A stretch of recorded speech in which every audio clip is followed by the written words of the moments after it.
Good morning. Welcome to digital learning. So this is a video for program BSc semester 5th semester, subject mathematics paper 1, chapter Riemann integration, and name of the presenter Dr. Sridhar. So in this video we are going to learn integration by parts. So this is the learning objective of the course, and these are the session outcomes. These are the prerequisites, that is basics of integration and partition of an interval. So let us start integration by parts. So it states that if integration from a to b f of x dx, comma, integration from a to b g of x dx both exists, and capital F of x is equal to capital A plus integration from a to x f of x dx, comma, capital G of x is equal to b plus integration from a to x f of g of x dx, where a and b are two constants. So then integration of a to b capital F of x into g of x dx is equal to the integrand f of x g of x from a to b minus integration from a to b g of x into f of x dx. Okay, so this we have to prove. If these two conditions are satisfied, then we have to prove this equation. Okay, so now here proof, let p is equal to a is equal to x naught comma x1 x2 x3 xr minus 1 comma xr dash dash dash xn equal to b be a partition of the closed interval ab. Okay, let us consider a partition of p, okay, so whose elements are x0 x1 x2 x3 xr minus 1 xr up to xn interval ab. Okay, so then we know that integrand f of x into g of x from a to b, it is nothing but the summation from r is equal to 1 to n r is equal to 1 to n into f of xr g of xr minus f of xr minus 1 g of xr minus 1, right? So it is just like an integration. When you integrate f of x gx from a to b, you will get f of x, then you substitute first upper limit minus lower limit, like that. So here this is summation of r is equal to 1 to n f of xr into g of xr minus f of xr minus 1 into g of xr minus 1, where r is equal to 1 to n. Okay, so therefore this gives summation from r is equal to 1 to n, and here what we do, we add and subtract f of xr into g of xr minus 1. Okay, in here to this term we add f of xr into g of xr minus 1, capital G of xr minus 1, capital F of xr into capital G of xr minus 1, we add this term, and again we subtract the same term, that is f of xr into g of xr minus 1. Okay, so then after adding and subtracting this term, then we take f of xr common. Okay, where f of xr appears in two places, so take f of xr common, and in bracket we left with the term g of xr minus 1 minus g of xr minus g of xr minus 1. Similarly, where g of xr minus 1 appears in two places, take that common, so g of xr minus 1 into bracket f of xr minus f of xr minus 1 is left. Okay, so this is equal to summation of, now this is summation of f of xr. Okay, now here this is equal to g of xr minus g of xr minus 1 is nothing but integration of integration from xr minus 1 to xr g of xr. Why? Because if you consider in this equation, see here g of x is nothing but what, b plus integration from x to g of x dx. That is, if you take this b here, then what it gives? G of x minus b. Okay, g of x minus b. Okay, suppose that if the integration of g of x is capital G of x, assume that integration of small g of x is capital G of x, where limit is a to x. So when you substitute the limit, then it becomes what? Capital G of x minus capital G of a. Okay, so a is a constant, small a is a constant, so G of a is also a constant, so that constant is represented by b. So therefore it becomes what? G of x minus this b, if you take this is nothing but G of capital G of a, G of x minus capital G of a, which is equal to integration from a to x G of x dx. Okay, so applying the same technique here, it gives for here G of xr minus G of xr minus 1 is nothing but integration from xr minus 1 to xr G of x dx. Similarly, plus take the second term, summation from G of xr minus 1, here also integration from xr minus 1 to xr, it is nothing but f of x dx. Okay, so this becomes now let capital Mr, small mr and or be the bounds and oscillation of the function f. Okay, and similarly capital Mr dash, small mr dash and or dash be those of g in the interval ir, that is xr minus 1 to xr. Now for all x belongs to this interval ir, we have absolute value of g of x minus g of xr is less than or equal to or dash, because this is g of x is integrable and bounded. So therefore we can write this statement. Similarly f of x is also integrable and bounded, and therefore absolute value of f of x minus f of xr minus 1 is less than or equal to or, because or is the oscillation of the function f, and here why we have taken or dash, because or dash is the oscillation of the function g. Okay, so now in this case, now see here here g of x absolute value of g of x minus g of xr is less than or equal to or dash. It means that g of xr minus g of x is less than or equal to or dash. That is also correct. Okay, so here it is g of x is, it is appearing at first, g of x minus g of xr. If I write the reverse, that is g of xr minus g of x is less than or equal to or dash, then that is also correct, because it's an absolute value. Either you take g of x minus g of xr is less than or equal to or dash, or g of xr minus g of x is less than or equal to or dash, so both are one and same. So when you write g of xr minus g of x is less than or equal to or dash, then clearly g of xr minus or dash is less than or equal to g of x. Okay, by using that equation. So taking or dash to this left side, and you will get g of xr minus or dash is less than or equal to g of x. Clearly again, which is less than or equal to g of xr plus or dash, g of xr plus or dash. Similarly we take here this equation. For this equation, f of xr minus 1 or is less than or equal to f of x, which is less than or equal to f of xr minus 1 plus or.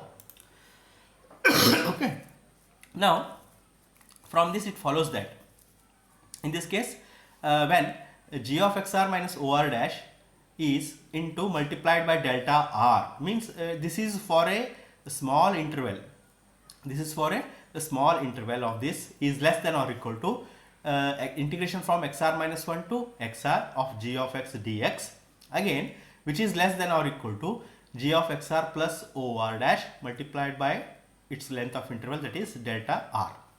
And similarly we write this one into f of xr minus 1 or into multiplied by its length, that is delta r, is less than or equal to integration from xr minus 1 to xr f of x dx, which is less than or equal to f of xr minus 1 plus or dash or multiplied by delta r. Now from these two equations we write integration from xr minus 1 to g of x dx is less than or equal to, take this one, is less than or equal to g of xr plus theta r dash into or dash plus delta r. Here this can be written, or dash can be written as 1 into or dash. So 1 into or dash is again or dash. Okay, so here 1 is replaced by theta r dash. So therefore, and similarly here integration from xr minus 1 to xr f of x dx is less than or equal to f of xr minus 1 plus theta r into OR for delta r. Again here this is theta r, means here minus 1 is less than or equal to theta r and theta r dash is less than or equal to 1. So this is why, because why we have introduced this theta r, because to make it more generalized, so we are taking theta r where theta r dash is less than or equal to 1 and minus 1 is less than or equal to theta r. Now call this equation 3. Okay, earlier we have this is equation 2. Okay, this is equation 2 and this is equation 1. So now in this equation 1, from equation 1, 2 and 3, so now take this equation 1 and in this equation 1 substitute the value of integration from xr minus 1 to xr g of x dx. Similarly substitute integration from xr minus 1 to xr f of x dx from where? Here, that is okay, here from this equation. So it is integration from xr minus 1 to g of x dx. This value we have to substitute, and similarly this value that is f of xr minus 1 theta r dash, we have to substitute these two values, you have to substitute in equation 1, where? Here, that is in this equation, in this place we have to substitute those values. Okay, so then after substituting and simplifying, so we get summation from r is equal to 1 to n f of xr into g of xr delta r plus summation of f of xr minus 1 into g of xr minus 1 into delta r plus collecting the theta r and theta r dash to one side, okay, and denoting that term is sigma. So where sigma is this term. Okay, when you simplify and you will get this term definitely. Okay, so sigma is equal to summation of f of xr theta r dash into OR dash plus g of xr minus 1 into theta r into OR multiplied by delta r. So now since f and g are continuous, therefore they are bounded. And let k be the number such that for all x belongs to AB, absolute value of f of x is less than or equal to k and absolute value of g of x is less than or equal to k. That means what? F and g are bounded, so means there exists a number k such that absolute value of f of x is always less than or equal to k and absolute value of g of x is always less than or equal to k. This is by definition of boundedness. So okay, we are using that definition. So which means that absolute value of sigma is always less than k into the first term, that is here this is absolute value of f of x is less than or equal to k, and similarly here this is less than or equal to k into theta r. Okay, like that. Here OR dash and k taking k common and writing as it is the other terms. So now as norm of a partition P tends to 0, then sigma also tends to 0.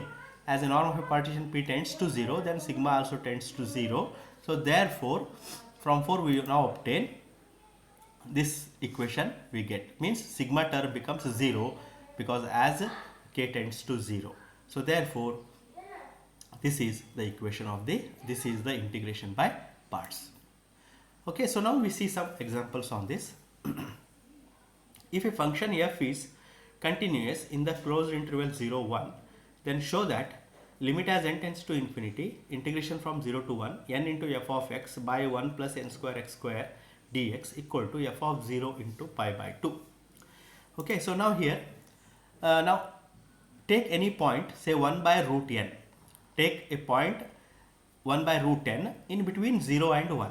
Okay, so therefore 0 to 1 n into f of x divided by 1 plus n square x square dx can be written as, by using the properties of definite integral, if c is a point in between a and b, then integration from a to b f of x dx can be written as integration from a to c f of x dx plus integration from c to b f of x dx. Okay, like that. So 1 by root n is a point between 0 and 1. So this can be written as 0 to integration from 0 to 1 by root n into f of x divided by 1 plus n square x square dx plus integration from 1 by root n to 1 n into f of x divided by 1 plus n square x square dx.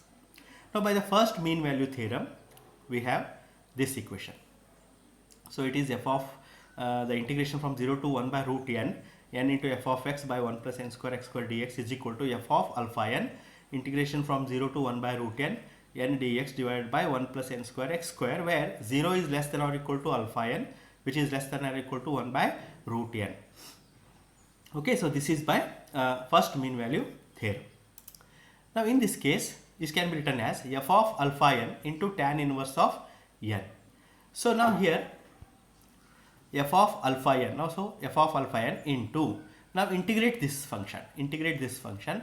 Now when we integrate this function, we will get this n is a constant, take that out, n into tan inverse of n into tan inverse of n x, n into tan inverse of nx, and limit from 0 to 1. So when you substitute limit from 1 by 0 to n and all that, you will get f of alpha n into tan inverse of root n. Okay, now which tends to f of 0 into pi by 2. Why? Because as n tends to infinity, what happened? F of alpha n becomes, the alpha n value is in between 0 and 1 by root n.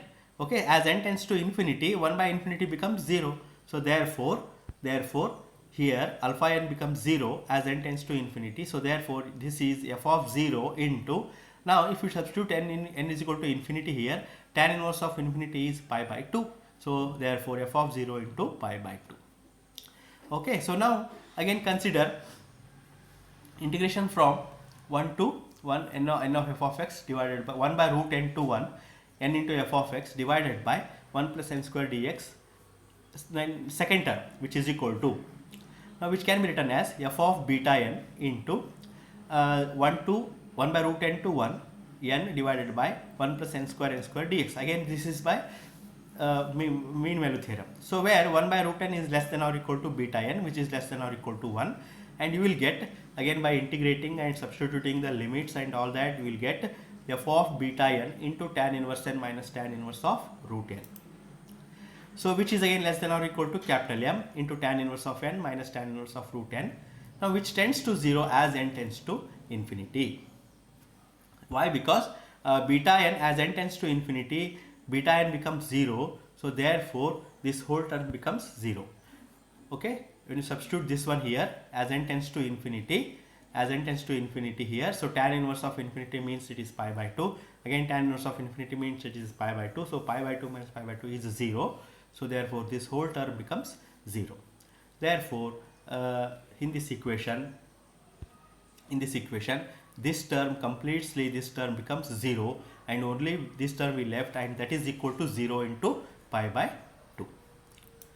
Okay, so this is how we solve the problem. Similarly here another problem is there, which I have given as an exercise for you. So when minus 1 is less than x, which is less than or equal to 1, then limit as m tends to infinity,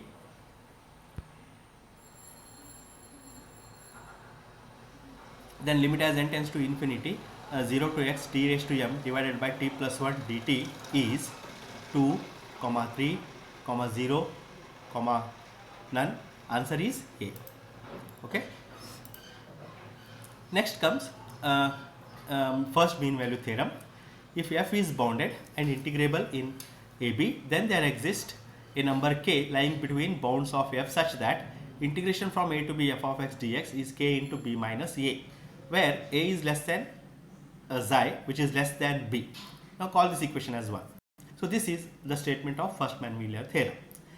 So here proof, as f is bounded and integrable, so it is continuous in AB. So f is bounded and integrable, it is continuous in AB. Therefore f has two bounds, say m and capital M, such that f of alpha is equal to m and f of beta is equal to capital M. Okay, because f has two bounds, small m and capital M. So always f of alpha is small m and capital f of beta is capital M, where alpha beta belongs to AB. Now we have by the corollary, if f of a and f of b are unequal, okay, and f of x is continuous in the interval AB, then f of x assumes every value between f of a and f of b.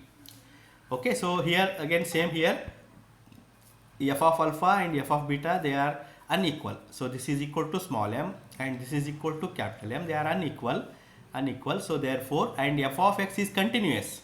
It is given that f of x is bounded and integrable, means it is continuous. F of x is continuous. and therefore f of x assumes every value between f of a and f of b.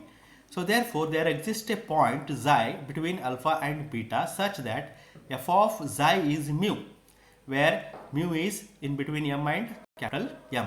M is less than or equal to mu, which is less than or equal to capital M. So thus equation 1 holds for every xi of x such that a is less than xi than beta. So now see some examples on this. Show that 1 by pi is less than or equal to integration from 0 to 1 sin pi x by 1 plus x square dx, which is less than or equal to 2 by pi. Now in this case, solution, let f of x is equal to 1 by 1 plus x square and phi of x is sin pi x. Okay, so here in this equation take 1 divided by 1 plus x, 1 plus x square as f of x, and this sin pi x as phi of x. Now the function phi, f and phi are continuous, both are continuous by using in the interval 0 to 1. Okay, if f and phi are both continuous in the interval 0 to 1, and hence they are also integrable in 0 to 1, because every continuous function is integrable. So therefore both are integrable in 0 to 1. Now also phi of x is sin pi x, which is greater than or equal to 0 on the interval 0 to 1. For every interval 0 to 1, phi of x is equal to sin pi x, it is greater than or equal to 0. And since f is decreasing on 0 to 1, because phi f is given by 1 plus x square, so as x increases, phi f is decreasing because the denominator goes on increasing, and therefore the total function is what? It is a decreasing, and therefore infimum of f is equal to f of 1, which is 1 by 2. Means f of x is 1 by 1 plus x square. When you substitute x is equal to 1, you will get 1 by 2. And similarly supremum of f is equal to f of 0. Again in that equation 1 divided by 1 plus x square, put x equal to 0, you will get 1. So f of 0 is 1. Hence by first mean value theorem there exists mu belongs to 1 by 2 to 1. Okay, such that integration from 0 to 1 f of x into phi of x dx is equal to mu into 0 to 1 phi of x dx. Or in other words, integration from 0 to 1 f of x is 1 divided by 1 plus x square, phi of x is sin pi x dx is equal to mu, that is mu, integration of phi of x dx. So phi of x is nothing but sin pi x. Okay, sin pi x. Now integrate sin pi x, you will get minus cos pi x divided by pi. Okay, and limit from 0 to 1. So substitute the limit from 0 to 1, you will get 1 by pi value. So that is 2 mu by pi. Or mu is equal to pi by 2 into integration from 0 to 1 sin pi by x 1 plus x square dx. Now call this equation as 1. Now since f is continuous on interval 0 to 1, therefore there exists a number c belongs to ab. Okay, so f is continuous in the interval ab, there exists a number c belongs to ab such that f of c equal to mu. So therefore f of c is equal to mu, means this is mu, so that is pi by 2 integration from 0 to 1 sin pi x by 1 plus x square dx. Now 0 is less than or equal to c, which is less than or equal to 1, and f is decreasing on 0 to 1. So therefore we can write this as f of 0 is greater than or equal to f of c, which is greater than or equal to f of 1. Okay, so because f is decreasing on the interval 0 to 1.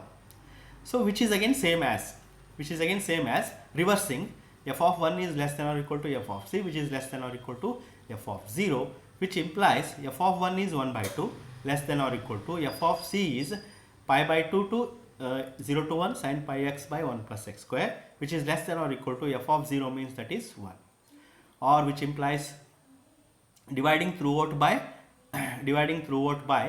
1 by 2 pi, so which gives 1 by pi less than or equal to integration from 0 to 1 sin pi x by 1 plus x square dx less than or equal to 2 by pi.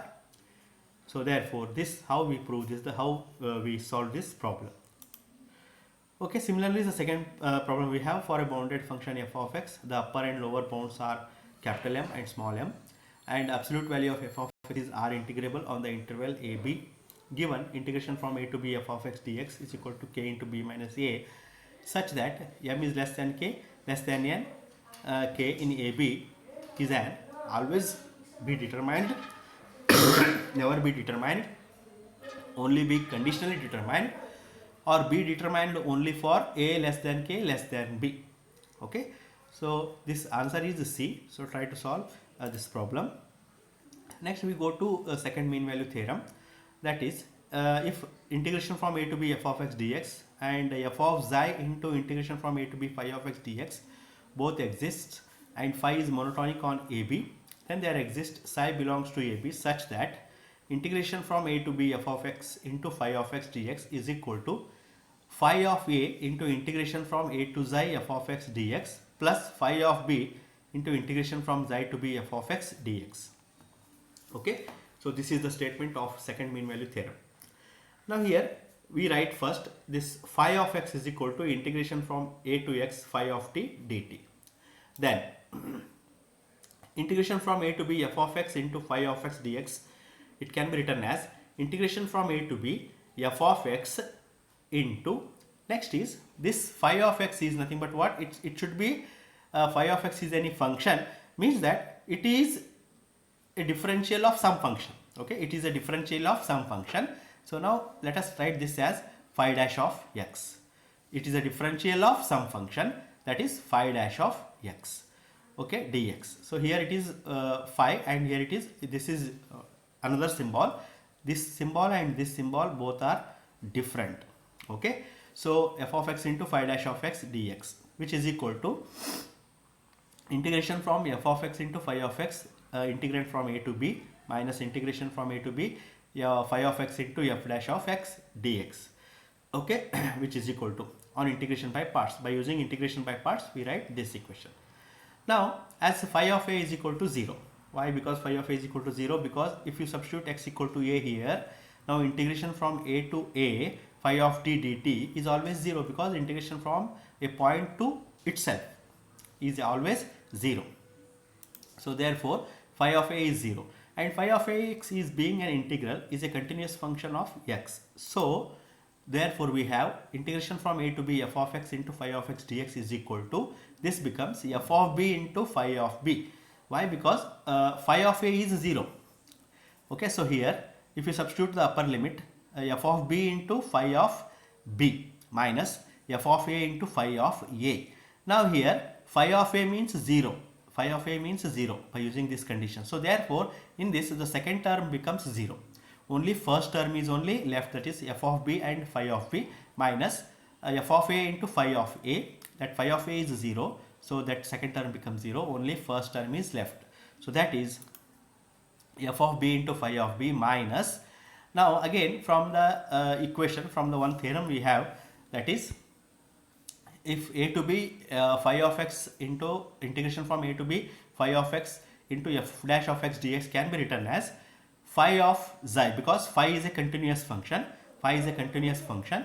So therefore this integral can be written as phi of xi into integral from a to b f of x into dx. Okay, so therefore here we write this, the second term, as this equation, which is equal to f of b into phi of b minus phi of xi into bracket f of b minus f of a, by using integration of f dash of x is f of x limit f of b minus f of a. So multiply these two, this becomes f of b into phi of b minus f of b into phi of xi.